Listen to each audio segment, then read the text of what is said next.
மூலமாக செல்லுல எல்லா காட்சிகளையும் எடுக்கிறாங்க இல்லையா.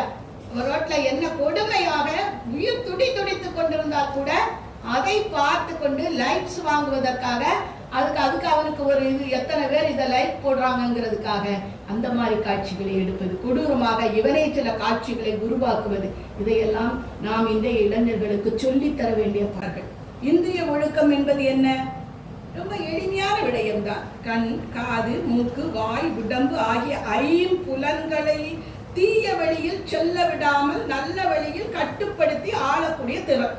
நினைச்சு பாருங்க, இந்த இந்திரிய ஒழுக்கத்தை நம்ம கட்டுப்படுத்திட்டாலே எல்லாம் நம்ம கட்டுப்படுத்தும். கண், அதுதான் வாலி அந்த காலத்துல திரைசை பாடல் இங்க பாடக்கூடாது, இருந்தாலும் அந்த வார்த்தையை மட்டும் நான் சொல்லுகிறேன். கண் போன போக்கிலே கால் போகலாமான்னு. கண் என்பது மிக மிக ஒரு இந்த இது இவங்கள்ட்ட இருந்தெல்லாம் எடுத்து எழுதுனதுதான் அதெல்லாம்.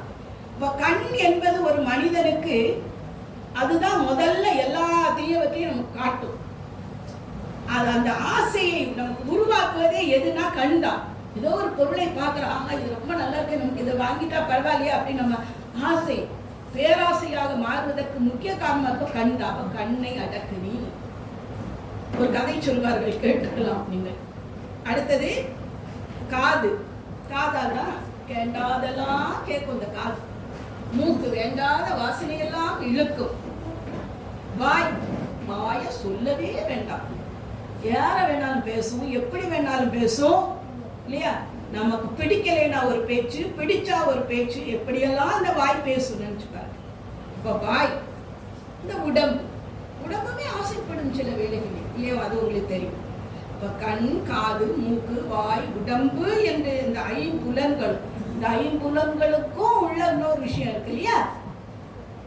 அத ஒரு சாமியார் இருந்தாராம், சீடர்கள் அந்த நல்ல சீடர்கள்லாம் வைத்திருந்தார். அந்த சீடர்ல ஒருத்தர் வந்து சொன்னாங்க, நான் சாமி, நான் வந்து இனிமேல் ரொம்ப அடக்க ஒடுக்கமாக நான் வந்து இந்திரிய ஒழுக்கத்தின் மூலமாக சித்தை நான் பெறப்போகிறேன் சொன்னாங்க. சரி போயிட்டு வா அப்படின்னாராம். அது போனா போய் ஒரு இடத்துல போய் ஒரு தனி இடத்துல போய் அப்படியே உட்கார்ந்துட்டே இருந்தான். உட்கார்ந்துட்டு இருக்கும்போது ஒரு கொஞ்ச நேரம் அப்படி பார்த்துக்கிட்டே உட்கார்ந்துருக்கான். கண்ணெல்லாம் ஒன்றும் மூடல, சும்மா தவம்லாம் இருக்கல, சும்மா அப்படியே இருந்தான். அப்படி இருக்கும்போது ஒரு அழகான பெண் அப்படி நடந்து வந்திருக்கான். நடந்து வந்தோடனே அப்படி பார்த்ததாக இருக்கு அழகான பொண்ணு வரானே நினைச்சுட்டான். போச்சு.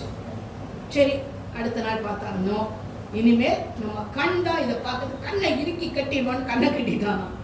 கண்ணை கட்டினோன்னா அடுத்த நாள் அதே நேரத்துல அந்த பெண் வந்து அழகா நடந்து வந்திருக்கா. சல் சல் காது கேட்குது அந்த வாசம். சரி, கண்ணு பார்த்ததுன்னு கண்ணை கட்டினான். இனி காதையும் சேர்த்து கட்டிடுவான்னு கட்டிட்டான். கண்ணை கட்டிட்டான், காதை கட்டிட்டான். அப்புறம் எல்லாம் ஆயிட்டுது, எல்லாத்தையும் கட்டி ரொம்ப தபமா அப்படி அட்டைக்கு ஒட்டிக்கு இருக்கிறான். அடுத்த நாள் அதே நேரம் அவன் மனசு நினைக்குது, இந்த நேரத்துல தானே நேற்றுக்கு அந்த பொண்ணு அழகா பூவெல்லாம் வச்சு ரொம்ப அழகா ஜல்னு நடந்து வந்தாங்க. அப்ப எதை அடக்க வேண்டும்? கண்ணை அல்ல, காதை அல்ல, வேற இந்திரியத்துல முக்கியமான இந்திரியம் என்னது? மனம். இப்ப மனதை அடக்கி விட்டால் எல்லாம் நடக்குங்கிறதுக்காக அந்த கதையை சொல்லுவார்கள். அப்ப மனதை, அப்ப இந்திரிய ஒழுக்கத்தில் ஒருவன் உயர்ந்து நிற்க வேண்டும் என்று சொல்லலாம்.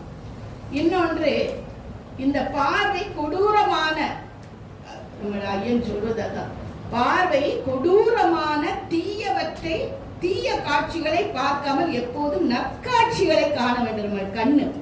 ஆனா சிலருக்கு பாத்தீங்கன்னா ஒரு மாதிரி பார்த்தா டக்குன்னு கண்ணை மூடிக்குவாங்க. எல்லாரும் மூடுவதை ரசிச்சு பார்ப்போம் சொல்ல. இப்ப வந்து வர்ணித்துக் கொள்ள வேண்டும். இளைஞர்கள் இங்க இல்லாவிட்டாலும் நீங்கள் இளைஞர்களுக்கு சொல்லலாம். இதை இன்னைக்கு என்ன ஆகிவிட்டது, இந்த அலைபேசி மூலமாக செல்லுல எல்லா காட்சிகளையும் எடுக்கிறாங்க இல்லையா. ரோட்ல என்ன கொடுமையாக உயிர் துடித்துக் கொண்டிருந்தால் கூட அதை பார்த்து கொண்டு லைக்ஸ் வாங்குவதற்காக அதுக்கு அவனுக்கு ஒரு இது எத்தனை பேர் இதை லைக் போடுறாங்கிறதுக்காக அந்த மாதிரி காட்சிகளை எடுப்பது, கொடூரமாக இவனே சில காட்சிகளை உருவாக்குவது, இதையெல்லாம் நாம் இந்த இளைஞர்களுக்கு சொல்லித்தர வேண்டிய பாடங்கள். கண்கள் எதை மட்டும்தான் பார்க்க வேண்டும்? நற்காட்சிகளை மட்டுமே பார்க்க.